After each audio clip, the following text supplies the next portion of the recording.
everybody. So we're gonna wait. We're gonna give everybody a little bit of time to get in. Yep. I am Mother Della Mort, your host, and this is my guest co-host. Odd daughter. Yes, and she is right now getting her leech treatment. I hope you feel much better. I see that they seem to really be doing good. You're getting a little color back into your face. A little bit. So when you get in here, let us know you're here. We usually give everybody about 5 minutes to get in and get settled because I know that Facebook is a little slow in getting their notifications out. YouTube, some of the other places are a lot better.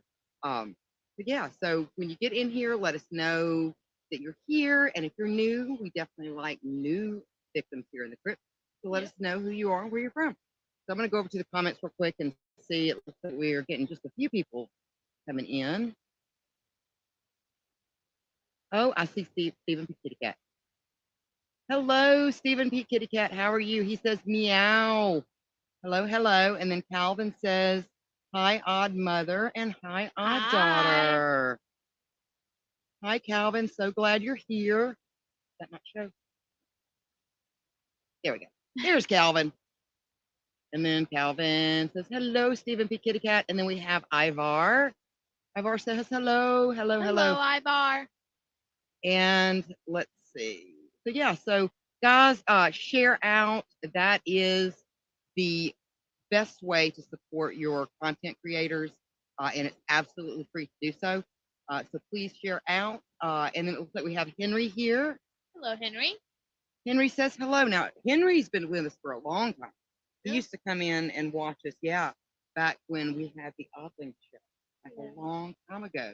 So we're really touched, and thank you very much, Henry, for sticking with us for so long. All right.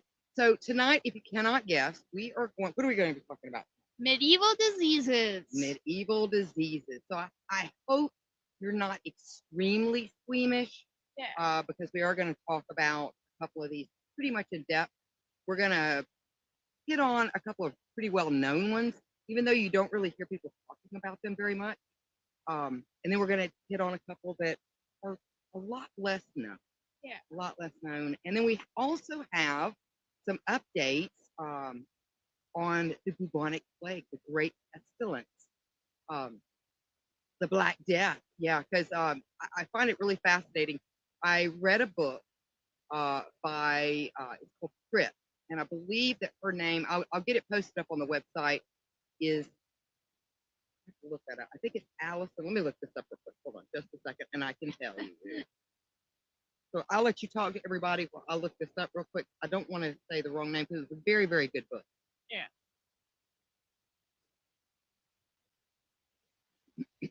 Well, you remember, besides the bubonic plague, what else?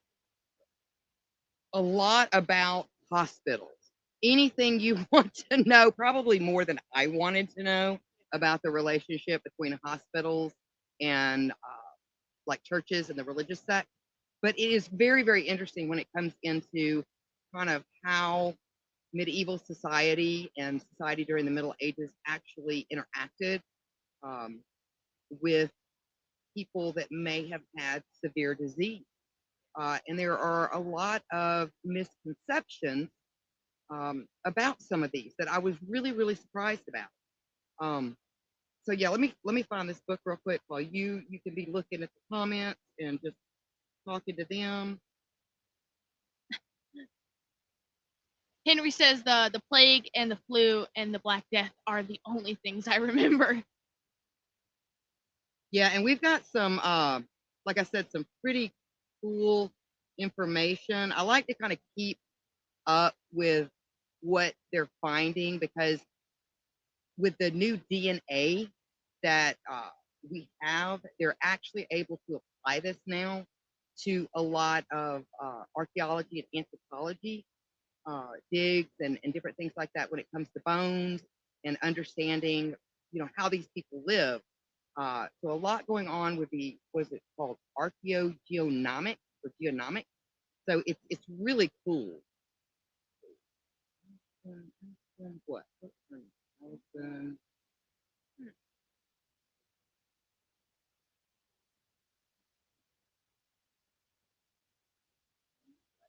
Mm, I should have had my ducks better in a row. Well, maybe one of those ducks had the bubonic plague. That's very, very possible.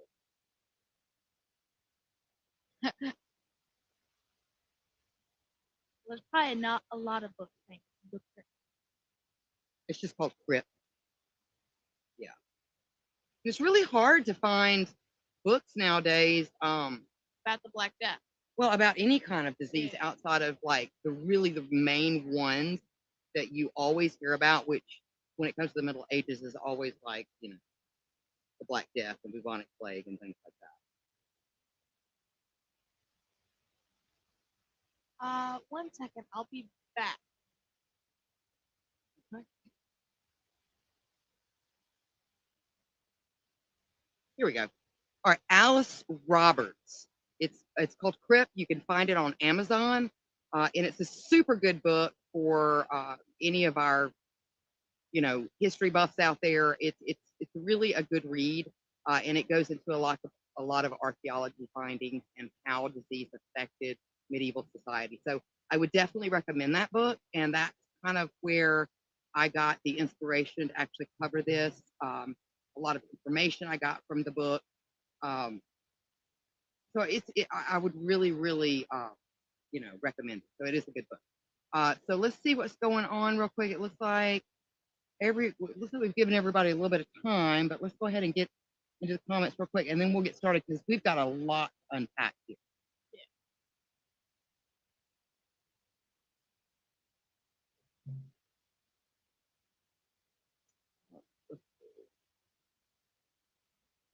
Can you read that? You've got better eyes. Because of all those is the reason why we say bless you when you sneeze. They all assumed that you had one of those. Yes, and this what was Ivar was saying. Yeah. So yes, because there was a lot of connection between religious beliefs and sickness, and a lot of people believe that it was evil spirits getting into you and actually causing the sickness. So yeah, let's go ahead and get started. I mean, just a small little fun fact. Even in the Bible, leprosy, when Jesus healed the 11 men, he said to cast out the demon. So, Right. So that's probably what the church's foundation was on a lot of that kind of stuff. Disease, because they really didn't understand it. Yeah. And this again was back when they were they referred to humors, which were, uh, you know, parts of your body. And my God. And if they got off balance, my goodness. If they got off balance, that was what caused disease. So before anything else breaks, falls apart, or anything else, let's go ahead and get started. All right, so the time during the medieval or Middle Ages, it was a very tumultuous time. Disease cast a dark shadow upon society, leaving an indelible mark on the lives of its inhabitants. From the haunting specter of the bubonic plague, which we just talked about just a second ago, to the stigma of leprosy. Illness of all kinds permeated every facet of medieval society, shaping its culture, beliefs, and even its very structure. Disease was not merely a physical affliction. It was a force that shattered communities, tested faith, and laid bare the vulnerabilities of humanity. The pervasive presence of disease in the medieval era forged a collective understanding of human mortality, endearing a unique blend of fear, resilience, and adaptation that would forever shape the course of history. Now, kind of an interesting fact in history and the kind of the time period that we're talking about, and there are a little bit of leeway there. But when I say Middle Ages or medieval period, we're talking about the time period between 500 AD and somewhere around 1500 AD. And like I said, some prefer others start at end dates, but that's kind of the time period that we're talking about here. So in daily life during the medieval era, the impact of disease was profound and pervasive. Disease outbreaks such as the bubonic plague, or better known as the Black Death, leprosy, dysentery, malaria, and smallpox were a constant threat to individuals and communities. The lack of medical knowledge and understanding of infectious diseases meant that people felt helpless and afraid in the face of illness because they, like I said, they really didn't know what was going on. As far as they were concerned, they had evil spirits trying to get into their body. Oh God, Timothy, your nose fell off. I guess you have evil demons. Exactly. Now, the lack of medical knowledge and understanding of infectious diseases meant that people felt helpless and afraid, like I said, in the face of illnesses. Hygiene practices were often inadequate. Poor living conditions contributed to the spread of disease, which we've talked about that before when we talked about like the conception of the large public cemeteries versus like the small church graveyards, how they just became so overcrowded anytime there was a pandemic or plague of some sort, especially during the time period when the Black Death hit its peak. Now, filth and unsanitary conditions were prevalent across all societal classes, making the population more susceptible to infections and skin disease. The fear of disease and its consequence shaped daily life, influencing social interactions, religious beliefs, and even the structure of society. The impact of diseases varied across different groups, with infants, children, and the poor being particularly vulnerable. The medieval understanding of disease was limited, and explanations often relied on supernatural or religious interpretations, which is what we talked about just a moment ago. Now, overall, diseases were an ever-present reality that affected all aspects of daily life in this time period, leaving, like I said, a lasting impact on society. Now, again, certain groups were more affected by diseases in the medieval era. Factors such as living conditions, access to health care, and societal structures played a role in the different impacts of disease on various populations. Now, some of these, of course, would be socioeconomic factors, population displacement, such as like large scale societal dislocation, which could be due to wars, colonization. Um, one of the things that they believed that the reason that the Black Plague was so devastating was because the invention of, and I don't want to say like we were nowhere near the Industrial Revolution, but the invention of better farming practices, things like that, were putting a lot of these land workers out of work, and so therefore they were having to move into the bigger cities, which again that just exacerbated the issue because things become overcrowded, and then disease would flourish. Now, genetic factors could also be a reason. Some genetic conditions are more and were more common in specific ethnic groups due to shared gene variants passed down from common ancestors. So if you were in a small community, you very well could be related to just about anybody that you marry. So, and that was kind of a practice of aristocracy as well. Now, Like the royals, you have to keep the bloodline pure. yeah, yeah. Little Bobby only has 3 eyes, but boy, his blood is pure. Again, living conditions, which would be poor sanitation, overcrowding, inadequate hygiene practices, and then health disparities.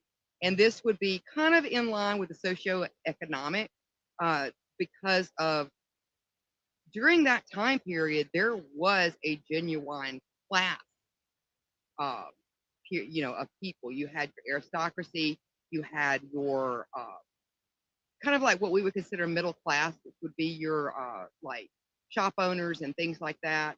And then for the largest majority, you had your serfs, in indentured servitudes, land workers, you name it, laborers.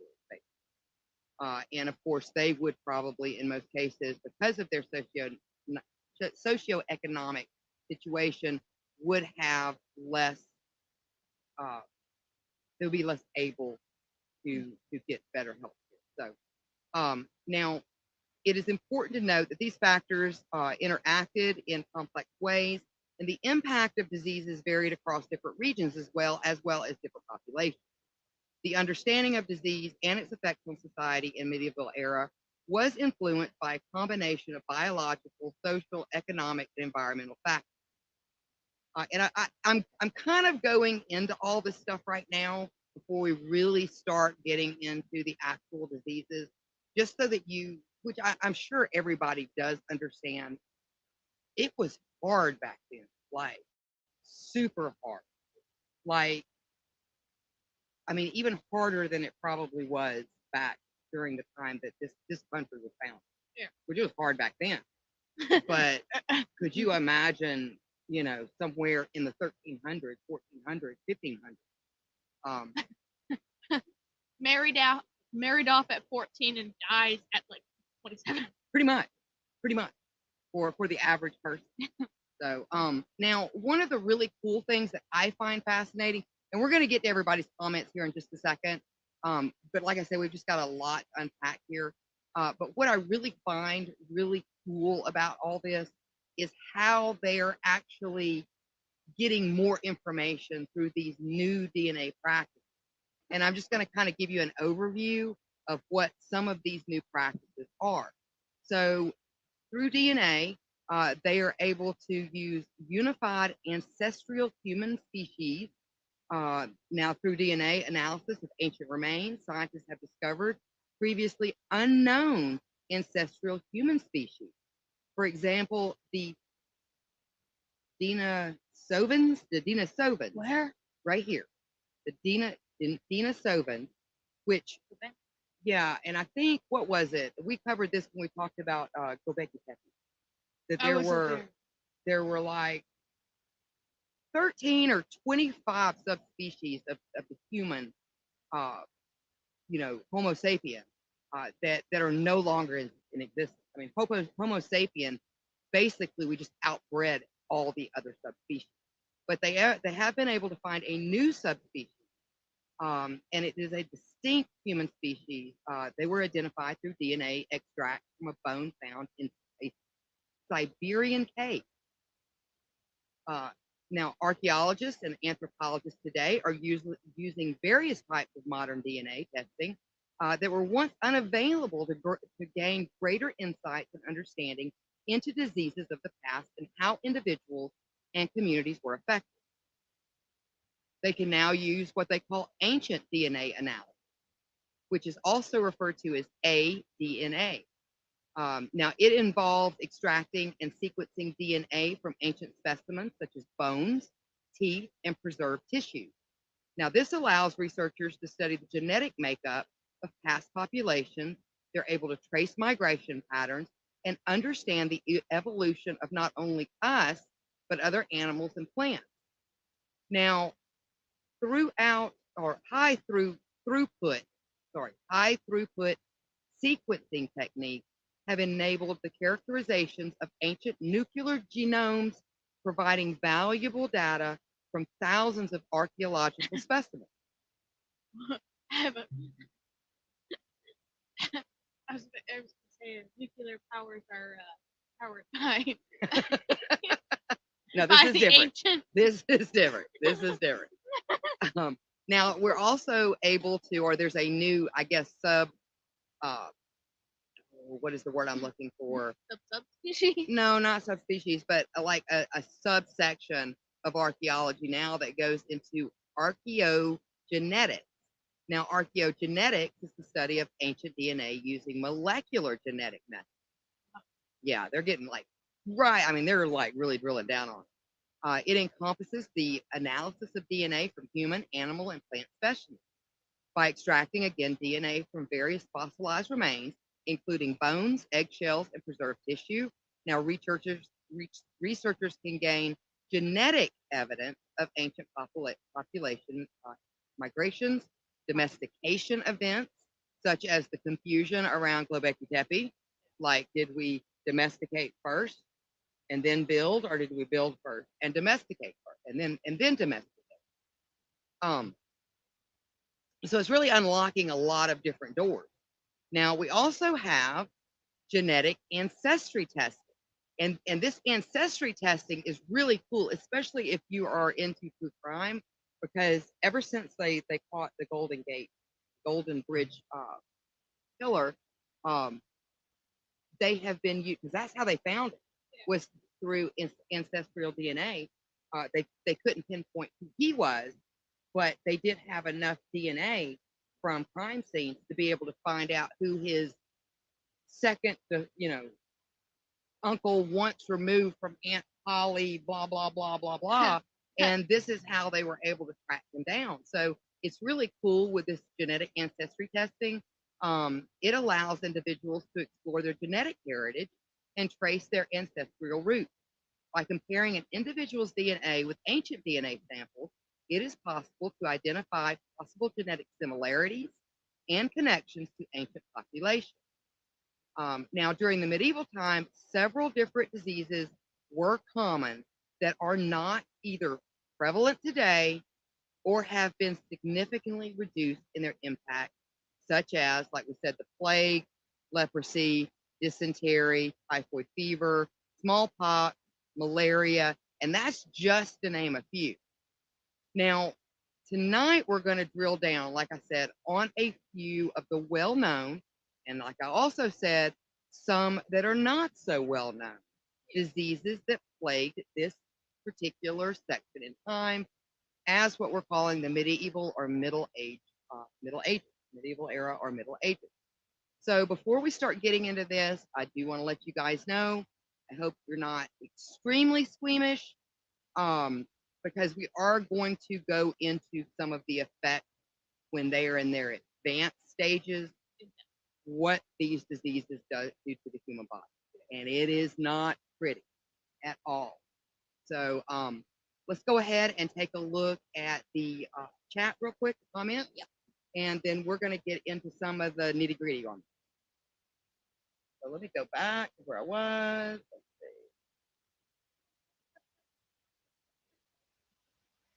So Frank is here. Hello, Frank. How are Hi. you? Hey, Quinn.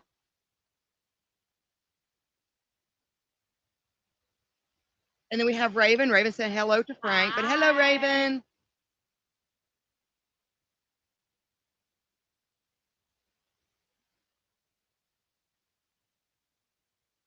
So Frank says that him and Akia are there. He is playing on the phone and she is watching TV. Hello, Akia. Hi.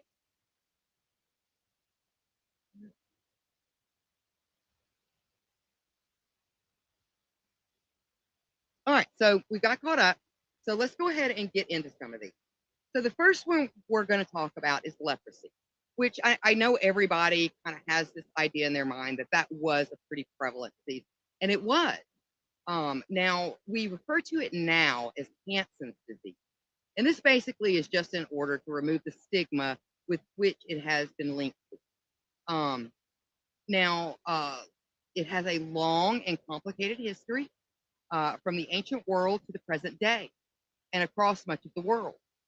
The disease itself is extremely complicated and compromised of several different strains.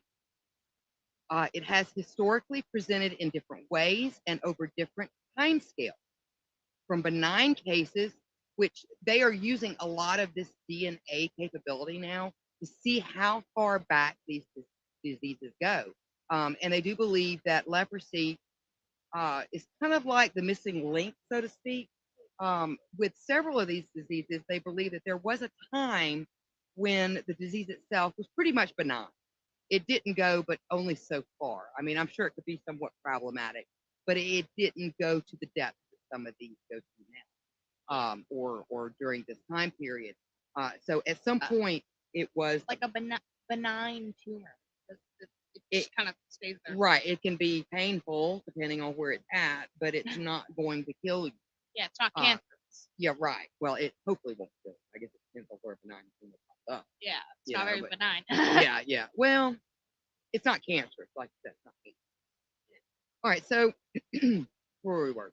All right, we're right here. From benign cases, which were sometimes not even outwardly visible, to extremely severe manifestations. and has been subject to many different misconceptions over the years. Now, leprosy is a chronic infectious disease caused by the bacteria Microbacteria.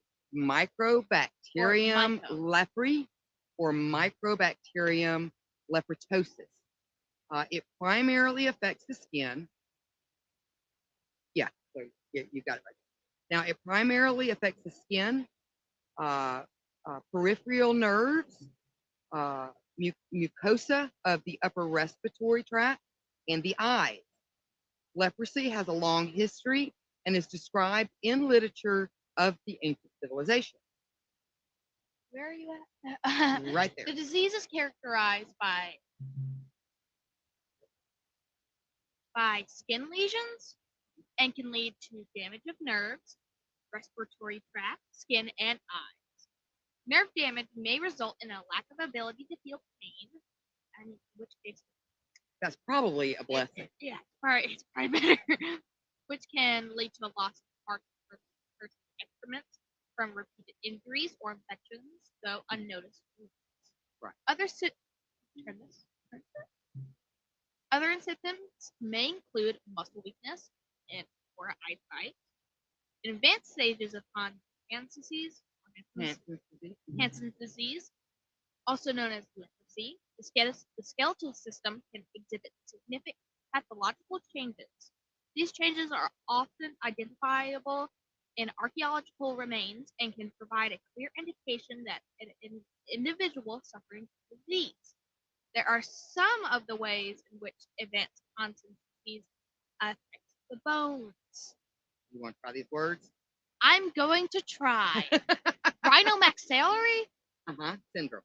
Yes. Syndrome. The rhinomaxillary region of the face, which includes the nasal and the maxillary bones, can show distinctive signs of leprosy.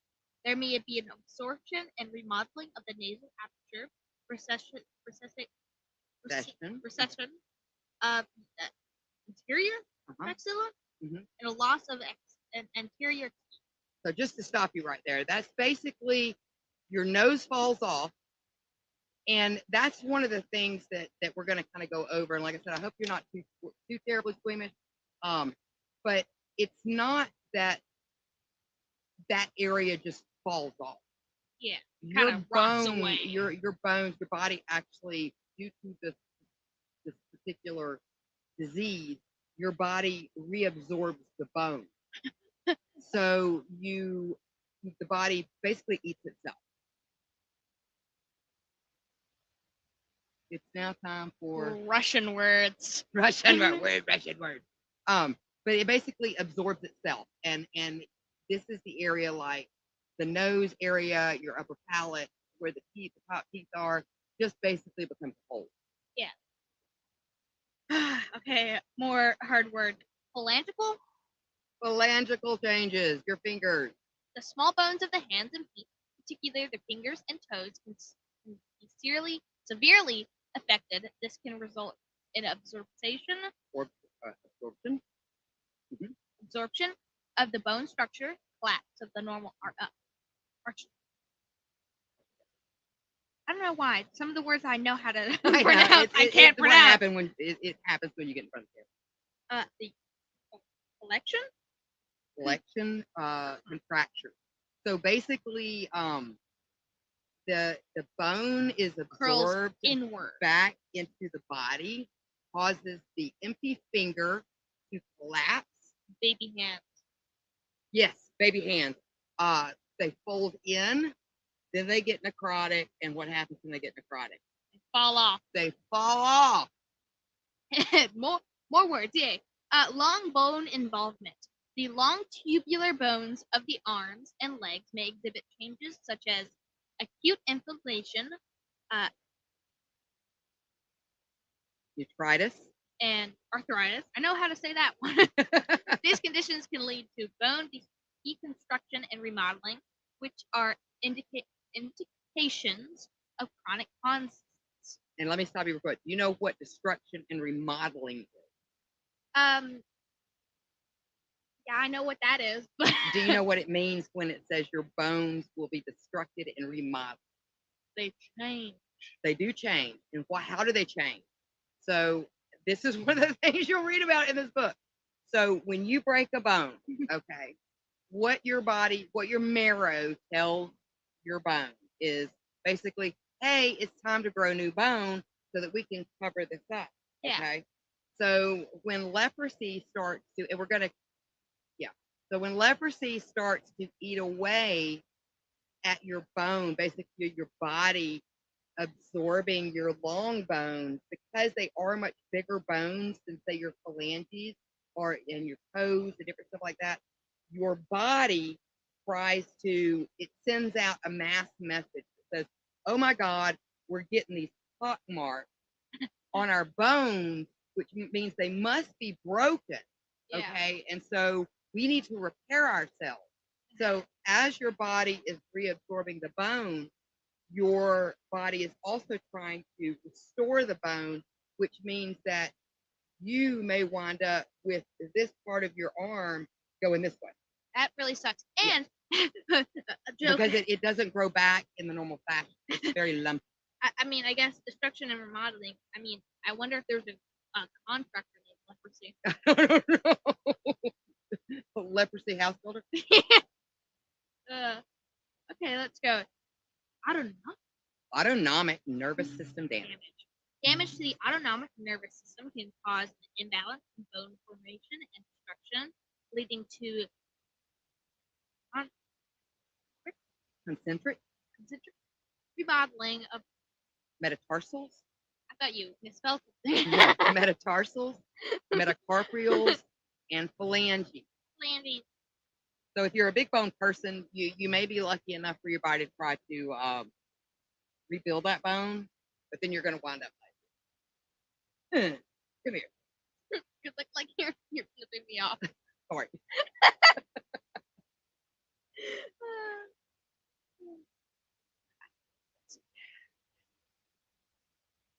What are with these words? They're medical. They're like Can we take over for a minute? What was that one fish?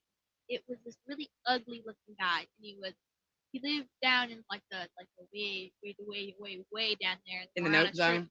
Yeah, and it was like 26 words, and it was like started with like XPH something da da da da da da da, and it's just like this. He looked kind of sad. He had like a perfectly flat face, and like two big old eyeballs. Well, that's like the name for the phobia. Would you have a phobia for long words? Is a long word. Yeah, or the phobia you have of words that go, it's saying front and backwards, like wow. Mm-hmm. It can go back. Palindrome. I think that's a palindrome. But ulceration and bone damage. Hooray! Chronic non-healing ulcers, particularly on the bottoms of the feet, can cause underlying bone damage. You can't type No, you can't. The affliction trail. No. Yep. This is due to the baculus invading the sensorimotory and autonomic nerves, leading to a loss of sensation and subsequent injury. Yay! So it sounds to me, at least some of this sounds like some issues that people with diabetes when it comes to sores and things like that on their feet. Probably much more severe, though, I would say. Yeah. Reabsorption. This process can eventually lead to the loss of digits. Oh no, all my numbers, they're gone. My numbers, they're gone. I can no longer count. Okay. Osteopenia and osteoporosis. At least I had to say that. These conditions, which involve the weakening of bone tissue, can be associated with leprosy and may be observed in skeletal remains. So, when you go up to a skeleton, you start poking around the bones, and it's all soft and squishy. They just collapse. Yeah, edema and weakness. Edema, swelling, and the weakness in the hands or the feet can also affect the bone. Yeah. Although these symptoms may not be as easily detectable in a skeletal remain. The identification of these changes in medieval skeletal remains can provide archaeologists with evidence of ancient. It is important to note that while these features are suggestive of leprosy, they are not exclusive to it, and differential diagnosis and other diseases can cause similar skeleton changes. And I think I'm going to take over here because we're going to get into something that I would rather, and then you can pick up with the odd All right. one. Okay. The All right. oddball. the very odd one. All right. So in terms of transmission, leprosy is thought to spread between people through prolonged and close contact. It has low pathologic pathologicity. In other words, it doesn't spread as easy as people thought. And most individuals who come in contact with the bacteria do not even develop the disease. The incubation period, the time between contact with the bacterium and the appearance of symptoms, can range from 1 year to several decades. I mean, I guess you'd be on the luckier side of those several decades. Yes, yes. Now, leprosy today is considered a neglected tropical disease and is still present in more than 120 countries, with over 200,000 new cases reported annually. However, it is important to note that leprosy is curable, and treatment in the early stages can be preventable and help prevent any disability. Yay! I can keep my feet and hands. I can count again. Yay! With early diagnosis and appropriate treatment, people with leprosy can continue to lead active lives. But leprosy was once feared as a highly contagious and devastating disease. But now it is known that it does not spread easily, and treatment is effective now. However, if left untreated still, the nerve damage caused by leprosy can lead to severe complications, such as what we spoke about, crippling of hands and feet, paralysis, and blindness. Now, the really popular thought about lepers or leprosy is really a misconception. Now, the popular misconception is the image of the medieval leper, shunned by society and forced to live in rigidly policed and controlled isolation in order to save the general populace from this disease. Uh, Now, you may be familiar with the story, but in reality, individual reaction to the afflicted was actually a lot more complex and often very contradictory. Now, prior to the 14th century and the devastating outbreak of the plague known as the Black Death, the image of the leper was not always one of revulsion. The period between Norman conquest and the Black Death saw hundreds of leprosarias, and this is basically a leper house. Um, very, it's kind of it's kind of how hospitals started. If you want to know how hospitals started, at least in Europe, it was due to these leprosarias. And these were founded across the country in line with the swath of new religious foundations and hospitals. Now, leprosarias were like hospitals and were often founded on the outskirts of towns and cities, but this was actually more due to,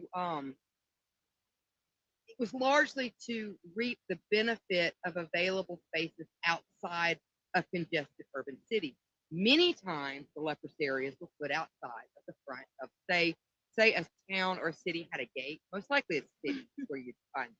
You would find it very close. They throw them all over the wall to the outside of the gate. It was considered a commercially prime location. Right. Because this is how the leprosarias actually got donations.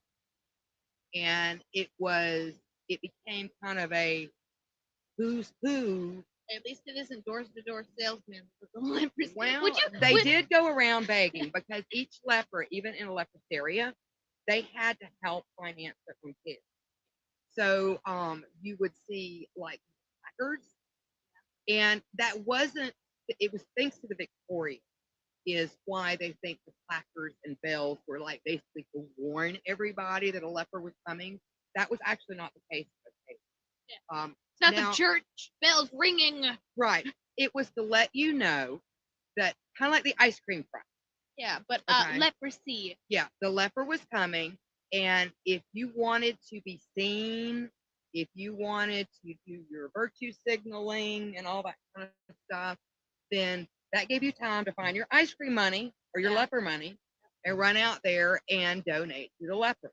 So it was a lot that the way that society actually viewed the leper was more of a pious person. And this is something I didn't really know either, was that, and this kind of goes back to your mention of that it can be found in the Bible and Jesus interact, not to get really religious, but it is a religious text. It is a historical text. So we're going to talk about it. But that they were seen as pious. And in most cases, even if it was believed that they caught leprosy due to sin, they were basically paying their debt to God Sorry, prior to dying, and they got skipped and go straight. Because they didn't have to go to purgatory. I have a joke. I guess you're gonna have to get leprosy now, Timothy. You weird mixed cottons. I so, but yeah, just the way they kind of look at the leper was a lot different than what a lot of our history has told us. And again, a lot of that goes back to kind of Victorian era. Their outlook on certain things were a little bit different. And then now that's not to say that once the plague came through, people weren't a little bit more aware of contagious disease. Yeah. You know, but that's kind of how lepers were seen, and I found that surprising. Yeah. You know, and again, that is pre Bubonic plague. Yeah, pre bubonic plague. Now they were looked at a little bit differently, not to the pariah. The piranha? Well, they weren't seen as pariah even after then, but they people did understand the need to make sure. Maybe don't go near him. Well, yeah, and there were only certain ways to really catch it. Yeah. You couldn't, like, if, say, a daddy and a mama had a baby and the daddy had leprosy and he didn't even know he had leprosy, because sometimes it does fine, the baby would not be born with leprosy. It was just, now there are other diseases the baby could be born with, which we're going to get into in a minute. It has some off side effects as well, but leprosy did not have it. So yeah, so let's go to the comments real quick, and then we're going to go take a short break and get back to this, and we're going to get into another disease that is just as horrible. Yeah, so let's see what's going on in the comments. Gotta lean over. I know, I'm blind, my eyeballs.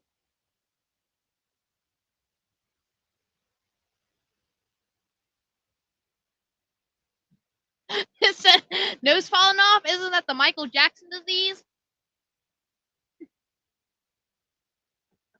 That's from too much plastic surgery.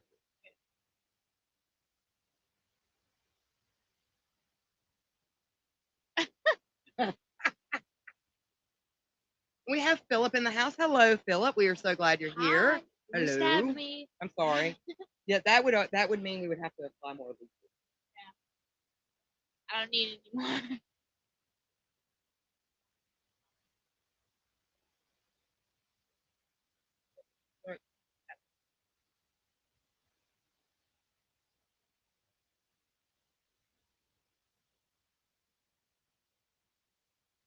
And then Frank says leprosy cannot be cured with a simple treatment.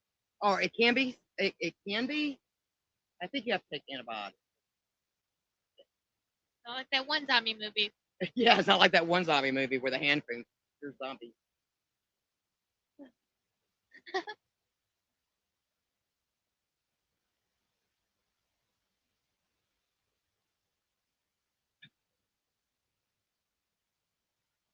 Oh my! So he's talking about the Robin from what was it? Team Titan.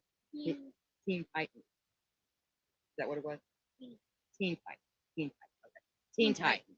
I vaguely remember you watching this that got the baby. Yeah. Well, that's probably Teen Titans Go, not the original one. The original one was way better. Yes, we do know the way. This is the way. Come with us. We know the way. On Okay, to the so planet of Now, Mandalore. Ivar, she asked a really good question. Yes. Well, basically, she's asking if leprosy can be found in armadillos. Certain ones. The ones we have down here in this area, they're the 9-banded. Probably. Yeah, the 9-banded. They do carry leprosy in the hairs of their underbelly. Yeah, we had to. What was that one time that we had to fight? I think I had to shoo one off or Yeah. something. Yeah. I thought it was the cat out. Because now armadillo, at least the ones around here, they'll chase you. The possum will just run off. But if an armadillo gets cornered, it will chase you. I do love possum. At least but they don't carry leprosy. Leprosy. Yeah. But yes, the 9-banded do. Some of the other ones do not. So if you at least live here, I don't know if the 9-banded are in Texas, but I know they're down here in the South. Yeah. You just leave them alone, even if they're dead. You leave them alone. They might jump at your face. They do carry that bacteria. Yes, you're absolutely correct.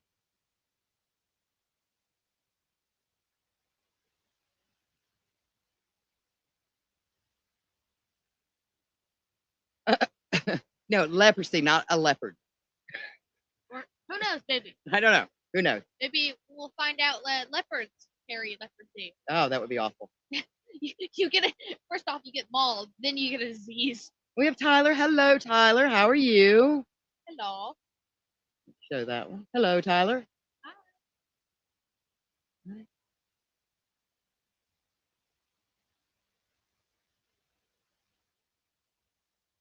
Yes, armadillos have hair on their underbody. Yeah, it's just the top section is like the shell, so to speak. Yeah. Like turtles. Yeah. But turtles don't have hair.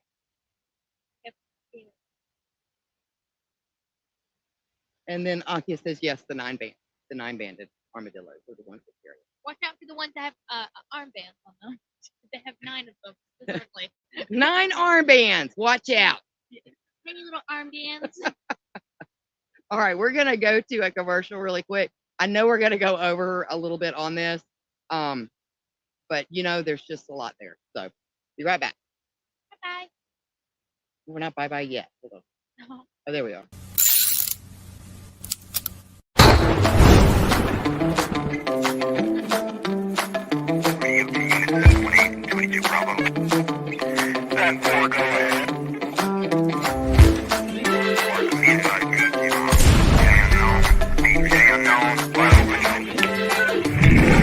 What's your emergency?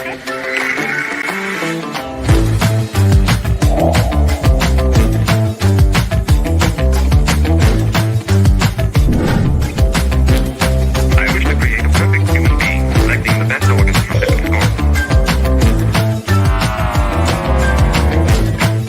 And 4 is now 5 and a 5 sign of a human. Murder victims show evidence of having been partially devoured. It has been established that persons who have recently died have been returning to life.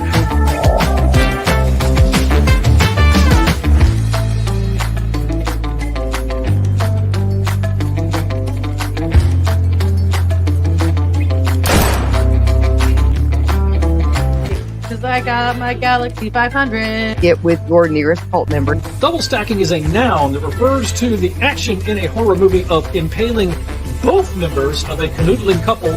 The creation of the atomic bomb. What was it? Oppenheimer?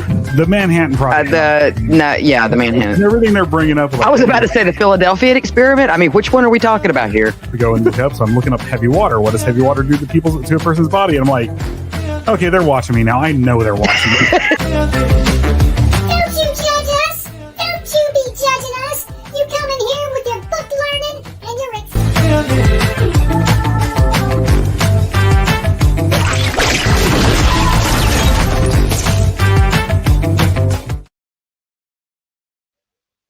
And we're We're back. I got my ears blown out by the ads. That's gonna mean some more leeches. No. Leeches are gonna just fall out my ears. You're gonna be having them coming out your ears, literally. Yeah.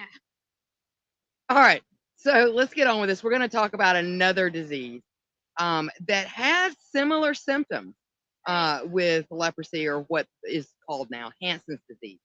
Now, in the medieval area, the symptoms of Hansen's disease and syphilis shared certain similarities, leading to confusion and misidentification of these two diseases.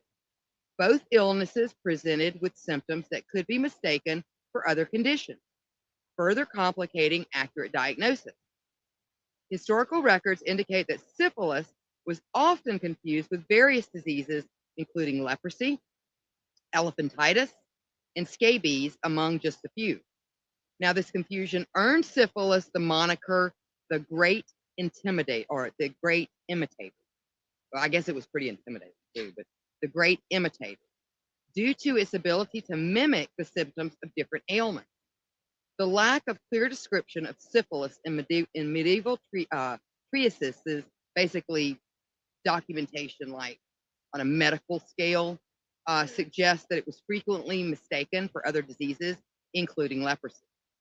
Now, the overlapping symptoms and the challenges in distinguishing between these two diseases in the medieval era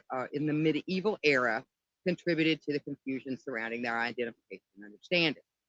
Now, the symptoms of Hansen's disease and syphilis differed, however, in several ways as well. While both diseases caused significant suffering, they presented distinct symptoms, basically kind of later on down the line, that set them apart. Now, Hansen's disease, or leprosy, primarily affected the skin and peripheral nerves, leading to the formation of those lesions, nerve damage, and deformity. The disease progressed slowly, often resulting in disfigurement, loss of sensation, and the development of nodules and ulcers on the skin, which we already talked about. On the other hand, syphilis manifested with a wide range of symptoms that affected various parts of the body. The initial stages of syphilis were characterized by the appearance of painless sores or ulcers, known as cankers, typically on the genitals, mouth, or rectum. As the disease progressed, individuals experienced flu-like symptoms such as fever, fatigue, and swollen lymph nodes. In later stages, syphilis could cause severe complications, including skin rashes, hair loss, bone and joint pain, cardiovascular problems, and neurological disorders. Now, I will tell you that when you see some of these, or you read about some of these historical cases of super advanced syphilis, most people did not make it that far. It's usually only about, I believe, 20 to 30% actually survived syphilis long enough to go into what they call the advanced stages of syphilis. Now, the advanced stages of syphilis and its effect on the bone and brain, and I'm going to show you guys a picture while we kind of go over this real quick. Like I said, I hope you're not terribly squeamish. All off. Oh, no. All right. So there you Where was it? It looks like the it looks like the moon. It looks like the moon. So syphilis is a sexually transmitted infection caused by the bacterium Treonemia pallidum, and can have devastating effects on the human body if left untreated. The disease progresses through several stages, with the late stages known as titillary or syphilis, cause severe damage to multiple organs and systems, including the skeletal system and brain. The skeletal impact in the titillary phases of syphilis, the disease can lead to conditions known as gumatosis syphilis, which is characterized by formations of gumas. That's what happened to that person's head. The gumas got it. Now, these are soft tumor-like growths of inflammation that can appear on the skin, bones, and other organs. When they affect the bones, gumas can cause a range of problems, if you cannot see that, including destructive lesions. Oh no. Gumas can lead to destruction of bone tissue, resulting in lesions that are particularly evident in the skull and long bone. So you're still alive when this is going on. Right. Yeah. Now, at this point, you're relatively pretty much 100% insane. Yeah. By this point. Let me take this one down real quick. All right.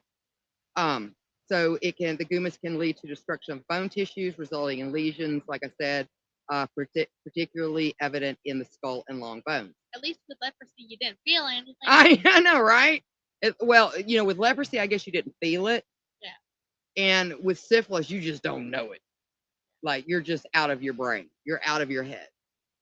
These lesions can be identified in skeletal remains as areas where the bone has been eroded or damaged. Osteotitis and periotitis is the inflammation.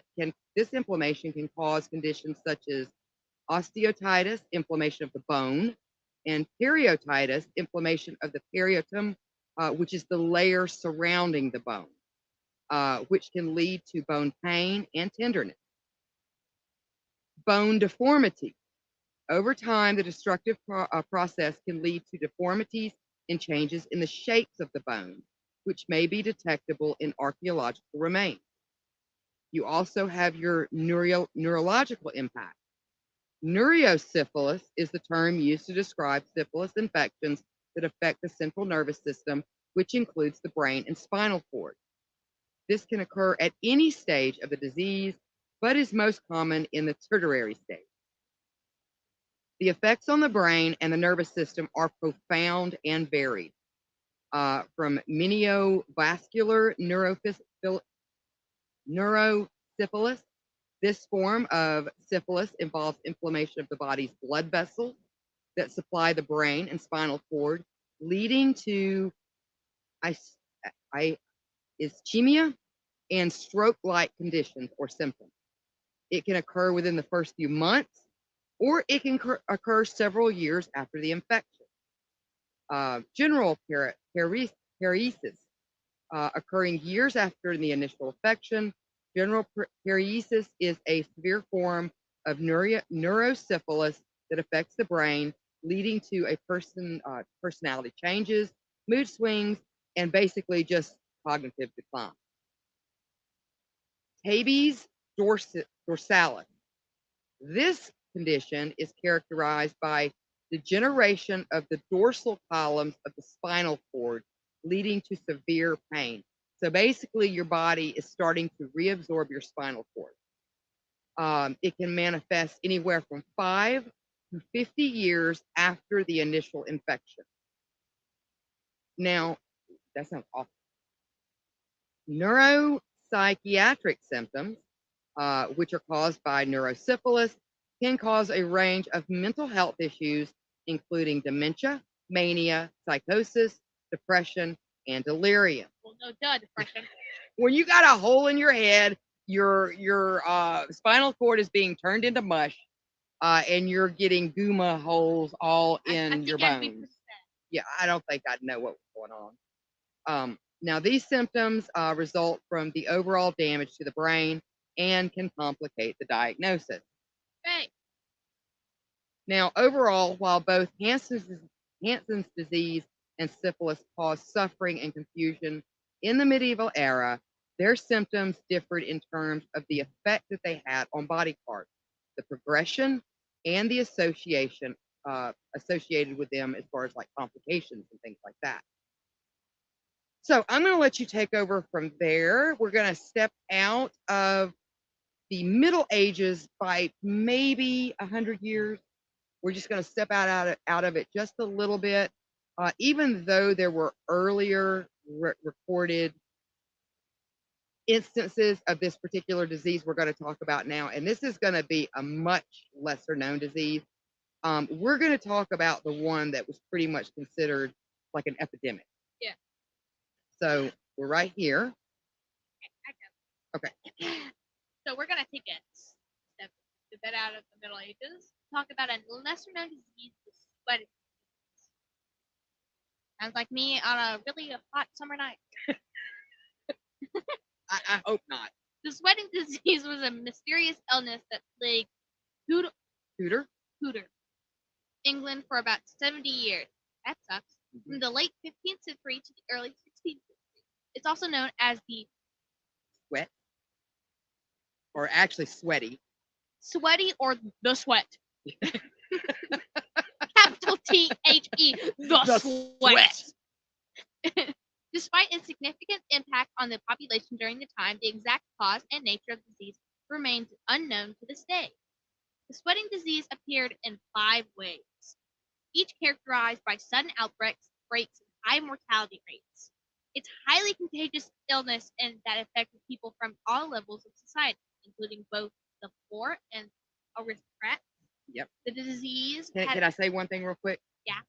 The weird thing about this particular disease is though it could include both socioeconomic classes, the poor and the rich, for whatever reason, this 99% of the time impacted the very rich, the aristocracy. It was the rich man's disease. Sorry. The disease had a particular impact on young men who were often part of the future ruling elite. Symptoms of the sweating disease include severe sweating, high fever, headaches, dizziness, and a rapid pulse. Many individuals who contracted the disease died within a short period, often within 24 hours. The rapid onset of the progression of the illness made it particularly terrifying.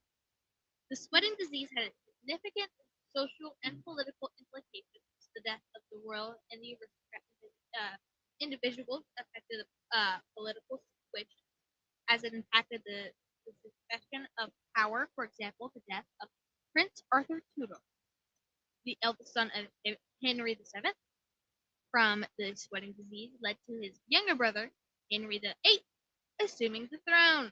Okay, Henry number 1, 2, 3, 4, 5, and 6, 7, 8. Despite extensive research and speculation, the exact cause of the sweating disease remains unknown. Medical experts and historians may have been unable to definitively identify the pathogen responsible for the outbreaks. Various theories have been proposed over the years, including viral, bacterial, even Psychogenetic. psychogenetic causes, but none have been proven conclusive. The sweating disease remains a medical mystery, serving as a reminder of the challenges in understanding and combating historical epidemics. Mhm. Its impact on Tudor England and its enigmatic nature continues to intrigue researchers and historians to this day. You want to know a weird symptom of this? And I thought I had put it in here, but I guess I didn't. Is that one of the really weird symptoms, like right before you came down with this particular disease, is that you would literally feel a sudden sense of dread. Oh God! And then you just Something bad's gonna happen today. I just know it. I think you And die. you're dead within 24 hours. Now we're going to go on to an even weirder one. These are interesting. So this one is called the dancing plague. The dancing plague, also known as Choreomania. Choreomania. You're dancing. That sounds like a rock band. Everyone, Or a Broadway play. everyone, put your hands up for Choreomania. Yeah. Was a series of events in which groups of people dance erratically, sometimes thousands at a time. It sounds like have you ever seen A rave. Yeah. It sounds like a medieval rave. or there's things that happen usually in like the middle of like Chicago or New York where everyone would just get on to the dance. Like a flash mob. Yeah, flash mob. Like a flash. See, and I'm wondering, instead of like the glow sticks, did they have like torches? We're on the and then they burn down the wooden shack accidentally.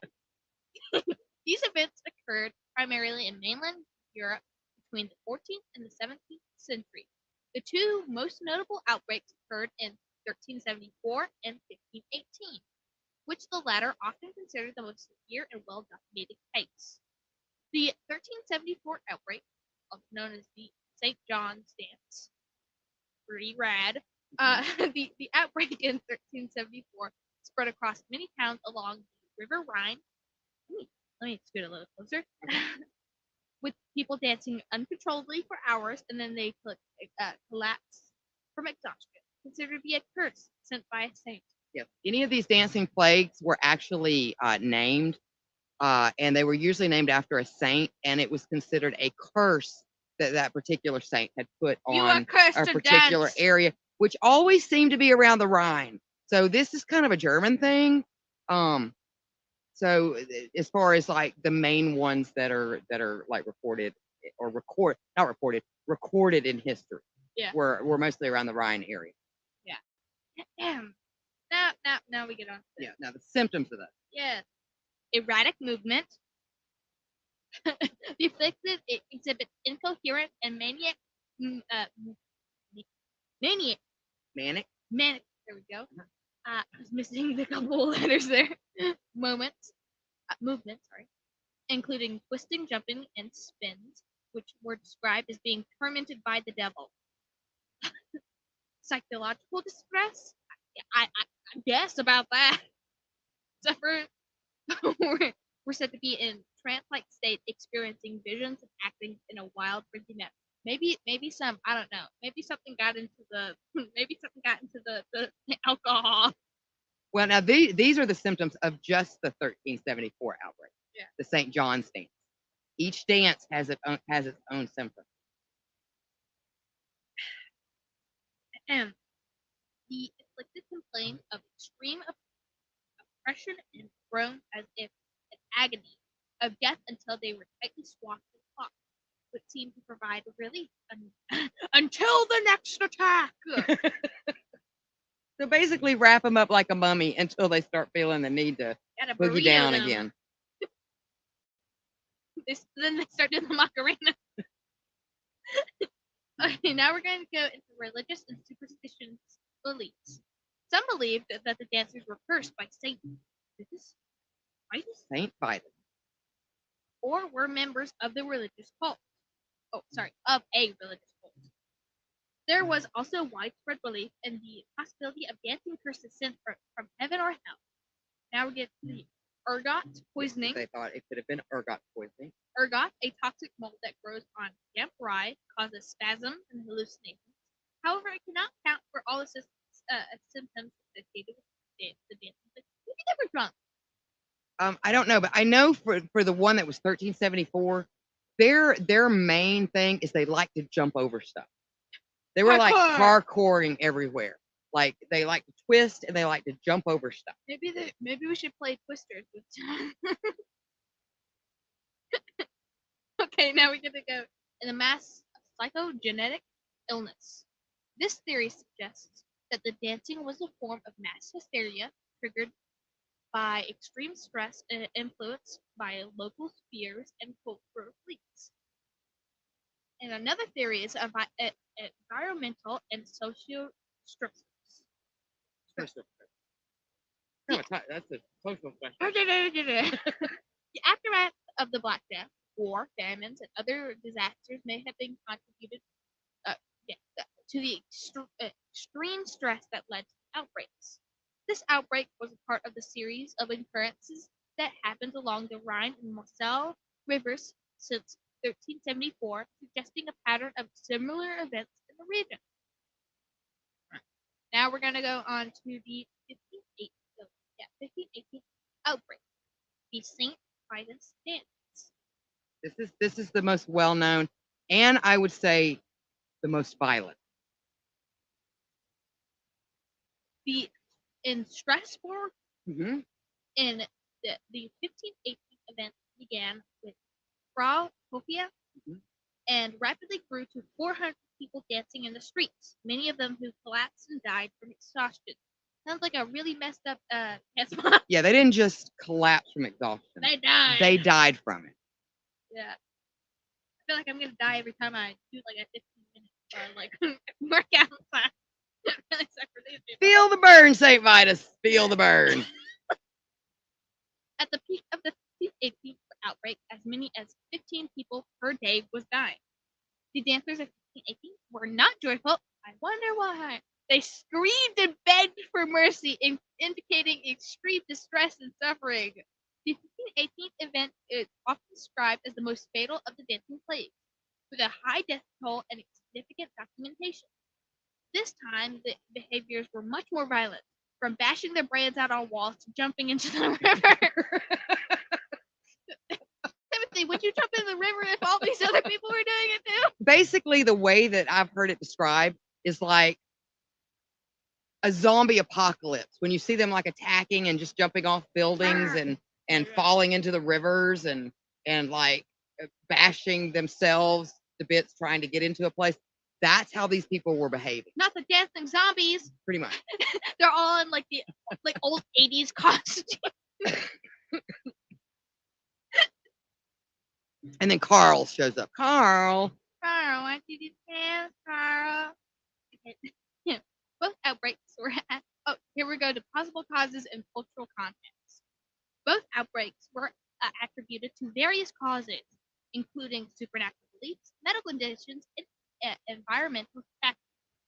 The people of Strasbourg in 1518 believed that St. Vitus had unleashed a dancing curse, which could have contributed to the spread of the epidemic. You think? I drank a lot. The years leading up to the dancing epidemic were marked by hardship, including poor harvest, political instability, and diseases like syphilis, which may have contributed to the psychological distress that fueled the event. Mass psychogenic illness. A collective psychological response to stress is considered a likely explanation for the plague.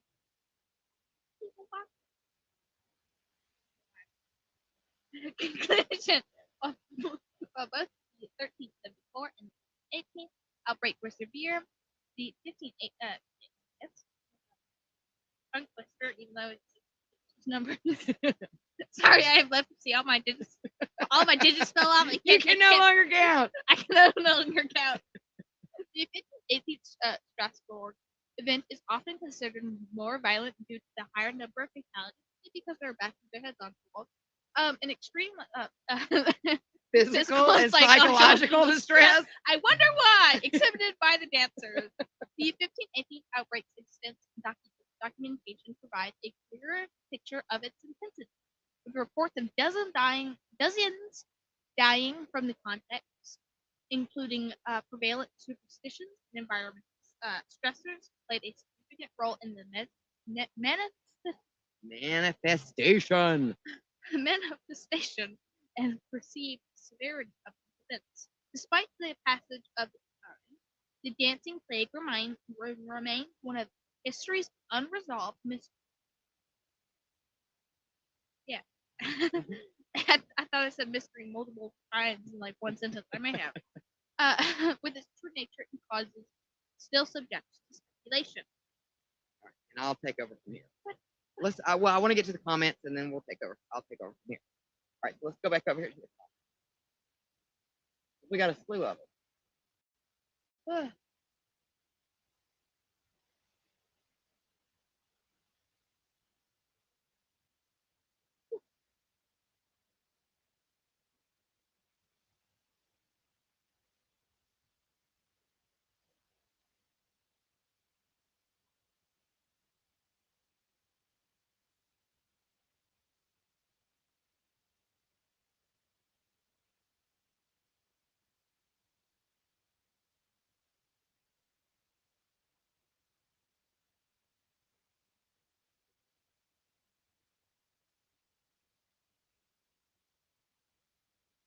Well, I didn't see her, but hi Tia. If we missed you, hello.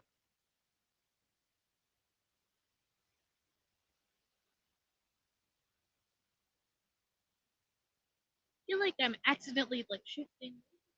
By the end of the stream, I'm going to be over here. And then Aki said that I guess that skull looked like an alien egg. Oh, it didn't show it. Yeah, there we go. There we go. Yes, the xenomorph egg. The full moon. Oh no! A werewolf is coming.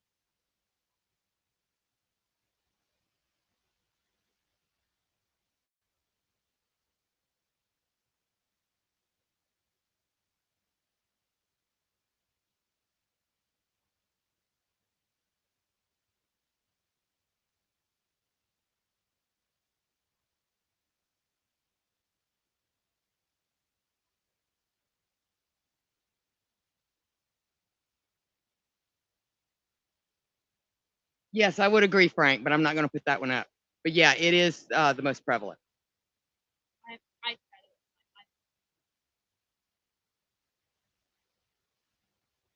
Hello, Calvin. Calvin's saying hello to Frank. Hello, Calvin. Hi.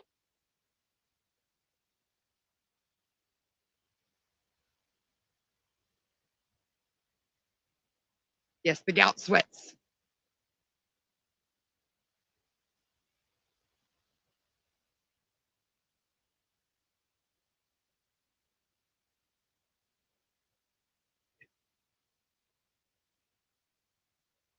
So he says the Saint Vitus jig. That would be the that's what they would call the Saint Vitus dance if it popped up in Ireland. Yeah. It wouldn't be the Saint Vitus dance. It would be the Saint Vitus jig.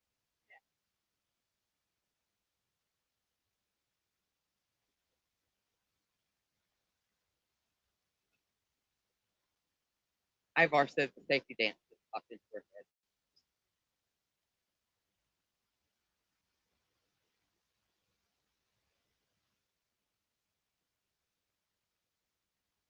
Oh, there's Tia. Hi, Tia.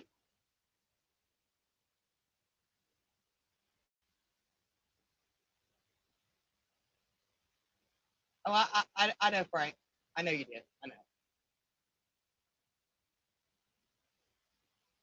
All right. So yeah, let's get into the last part because we are running over just a little bit. And we are not having an expanded episode tonight because I knew we were going to run long. And plus, just the rules of Patreon, because we are not safe for work and for over 18, we have to be adults that are on there. So poor little odd daughter can't join us over there. Yeah. All right. So I had said earlier that we were going to do some updates on the actual great, the bubonic plague, the Great Plague, which is also known as the Black Death. Now, it was one of the most devastating pandemics in human history. And this is just giving everybody an overview of the plague itself or the Black Death. Now, it originated in Asia and spread to Europe in the 14th century, causing immense suffering and death. And we had, I think, a 4-part series on that, which you can find that, I do believe, on our YouTube channel, under in our horror gallery playlist. So it was a really good one, and it went really, really in depth. But with these archaeogenomics and DNA, they're starting to find out some other stuff that may explain a lot of questions that they had. But we're going to get into that here in just a second. Who knows? It could lead to more questions than answers. Of course, it's going to. So it did cause immense suffering and death. Now, recent discoveries have shed light on various aspects of this time period and the impact of the plague itself.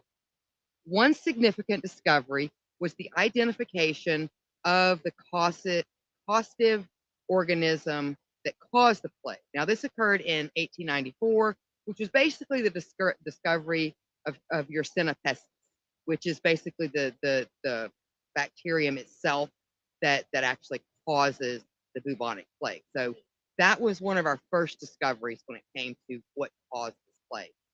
Now that was made by French bacteriologist Alexandra You mean Yersin. you mean discovered, not made. Well, very, very. That would be what would that be? That would be like some sort of bacterial like warfare. No. He discovered it. He did not make it, but he discovered it. He made the discovery in Hong Kong in 1894. Now, the discovery of Yersinia pestis helped in understanding the transmission and nature of the disease itself. Now, the Great Plague had a profound impact on society. It caused massive immortality, with estimates suggesting that it killed around 1/3 of Europe's population. The social and economic consequences were immense, leading to labor shortages, economic disruption, and social upheaval. The plague also influenced cultural and artistic expressions of the time, with these themes of death and mortality prevalent during this time period's art and literature. Now, recent research has also focused on understanding the clinical syndromes, epidemiology, and treatment options for the plague. So we're still studying it now so that we know how to better treat different forms of it. Now, the actual strain that caused the Great Plague is very similar to all the other strains, but this particular strain is no longer it's no longer a thing. But there are other strains that are super close to it. Yeah. And I don't know. It's well, there's somewhere. at least 15 outbreaks Right. in the United States each year, so that they have to treat. So if you're especially in the western part of the United States, if you see signs when you're hiking that says "Do not get off the trail," "Do not touch the dead animals," Akia says to the plague is a bioweapon. a bioweapon. Yes, a bioweapon. But if it tells you not to get off the trail, or not to come in contact with like carcasses and things like that, that's probably because it's during that season or they've had some sort of small outbreak of plague. So Would you like some plague? would you like some plague? With a side of Buboes? yeah. with All right. with a side of like Death? yeah, a side of death. So like I said, periodic outbreaks do still continue to occur. Yeah. Now, recent research has also focused on understanding the clinical syndromes and epidemiology by using disciplines of osteoarchaeology, paleoarchaeology, astrobiology, and the newest of all, archaeogenomics, which I've mentioned earlier, are increasingly used to modify. What are you doing? That's a 14-letter word. It is amplify and even correct written records. Scientists are now able to sequence entire ancient genomes. I thought maybe the gumos had got you or something. No. You're very mumbling to yourself. I'll go over to my mom before. I thought you were making me laugh. Scientists are now able to sequence entire ancient genomes from old bones, and it's become possible to trace the wider social impact of trade and conflict on early population. And here are some of these new findings that have come to light recently. Now, archaeological excavation and genetic analysis have provided insight into the spread and impact of the plague. Genomic traces of Y. pestis, which is just the shortened term for the bacterium, has been found in the teeth of Neolithic farmers in Sweden dating back approximately 4,900 years. That's a long time. Yes, so this indicates, or these findings suggest, that the plague itself has been with us much, much longer than we had originally thought, and actually goes back to ancient origin and was present in Asia and Europe thousands of years ago. There's also a new theory that suggests, and this is a question before I actually go into this.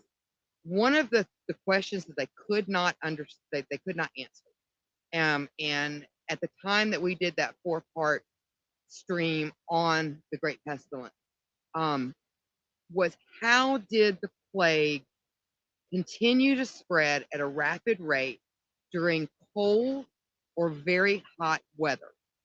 That's the reason for the longest time, doctors and archaeologists thought that there had to have been some other type of disease that was prevalent during this time that somewhat mimicked certain aspects, say, of like, not the bubonic form of it, but the septic form, or the Whatever the one that makes you cough up blood. yes, the one that we get in your lung. Not the consumption. Like a but like a pulmonary Yeah. plague, bubonic, that we get in your lungs. But with this new testing, what they are now looking at is a new theory that actually suggests that human lice and human fleas, rather than the rodents, and the rodent fleas may have played a larger role in spreading the bubonic plague during the so Great many Pestilence. fleas. Everybody was nasty. Fleas everywhere. Now, this theory proposes that human ectoparasites, such as body lice and fleas, could have been the main mode of transmission during the second pandemic of the plague. According to the research, mathematical models, and mortality records, they were used to demonstrate how the plague could have spread under different scenarios.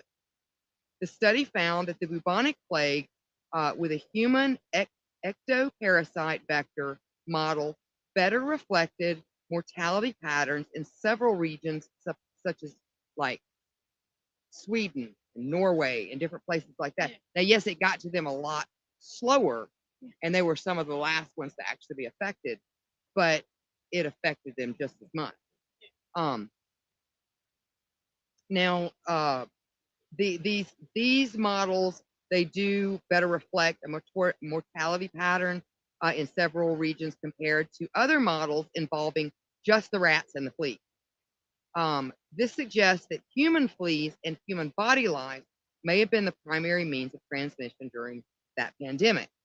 Now, the theory that human lice and fleas playing a role in spreading the bubonic plague during this time period could potentially explain how, like I was explaining just a moment ago, the plague spread during cold weather.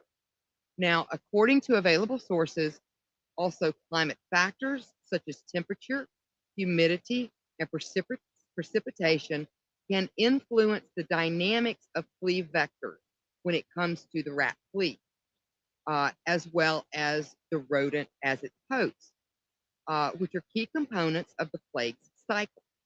Studies have shown that the plague outbreaks were less frequent during extremely hot or cold weather conditions. Onward to Alaska. However, it is important to note that the spread of the bubonic plague during the Great Pestilence involved various factors and modes of transmission, including the person-to-person contact, infected goods, and again, the more traditional, potentially rats, but now they are adding this role of the human ectoparasite, such as the lice and the human fleas, in the transmitting of the plague as a newer area of investigation. However, it is so new that it is still subject to academic debate. It could, be totally wrong. It makes sense though. Yeah. Probably what they're studying is like the reason that that this bacterium would cause the flea to infest and like give it to humans was basically the bacterium would cause a blockage in the flea's throat, so to speak, right above the stomach. And so the flea couldn't get the food, and the flea would be constantly hungry. So the flea would bite more often and would be more tempted to bite different animals, such as the human, that those particular type of fleas do not normally bite. In order to bite them and suck blood, they have to basically vomit that blockage up in order to be able to take in more blood. So when they would basically be vomiting into somebody's bloodstream, and that's what would give them the plague. So I imagine what they're probably studying is basically, does that bacterium affect human fleas and human louse the same way? In other words, do they have to vomit up this bacterium first as well? Does that make sense? The vomit. Yes, yes. The introduction of flea vomit and louse vomit. Yes. Fine dining. Like a little Fine dining fork here and- at the Flea and Louse House. Yeah. So overall, ongoing research and discoveries related to the Great Plague, among other diseases, provides a valuable insight into the historical context, impact on society, and scientific understanding of the devastating pandemic. By studying the past, we can better comprehend the changes faced by our ancestors and apply the knowledge gained to address current and future health crises. Yay, we are done. So I hope you guys enjoyed that. I know we went about 30 minutes over. But you know what? We didn't have the expanded episode, and we were able to give you guys a little longer of a show. So I hope you learned something. I hope you had fun. I'm sorry if we weren't able to get to all the comments. I can't see. The phone is super far away, and she's still receiving her leech treatment. So let's see what's going on in the comments real quick. Aw, Akia said, woohoo, great show. Everybody's going, yay. Yay. They're finally done talking. Woo.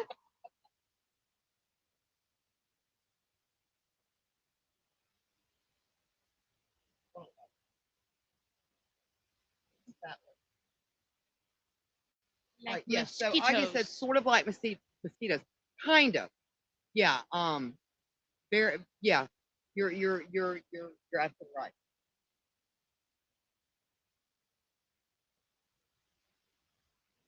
Akia says shudders human disease. I didn't know humans had a specific flu. No, they're tiny little humans that have like mosquito mouth. Do they have baby hands? Yes. They don't have arms. They're just like turtles. They can't count. They've like been.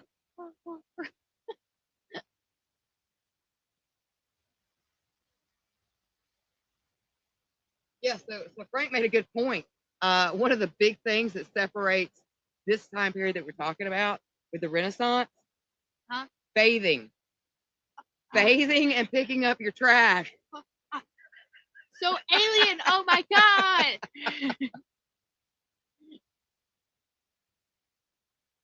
And Ivar says thank you. He had a great time, and we are so glad you did. We really, really are. All right, let's see. I know I missed one. Had a hard time finding the camera. Marmots. It was the marmots.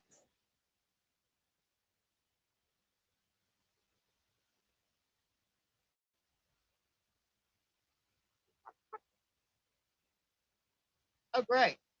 So the area that we're going to when we go out to see Frank and Akia is the area that you can catch the bubonic. Can we pick up some bubonic plague in the gift shop? I don't know. Ask Frank. All right. They have boxes of little Little vials buboes. of bubonic They're plague. actually, and you use them as like stress balls. And then when they pop, you get the bubonic plague. They're the little plague doctors. Plague doctor. Let's play plague doctor. Plague doctor. All right. Let's play Dr. Timmy. I'll put on a mask and poke you with a stick, and you just like throw up on me. Let's play doctor. Shush. Timmy, I gotta inject you with bubonic plague to make this as realistic as possible.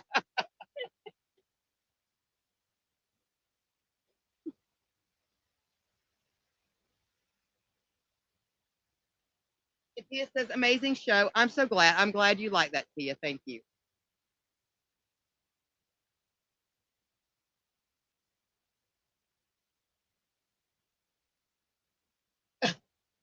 He said she's not sure the Skid Row gift shop might be open.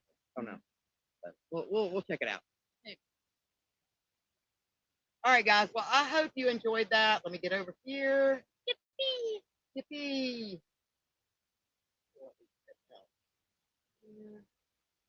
There. All right, so I am going to wish everybody pleasant nightmares. Bye. Bye.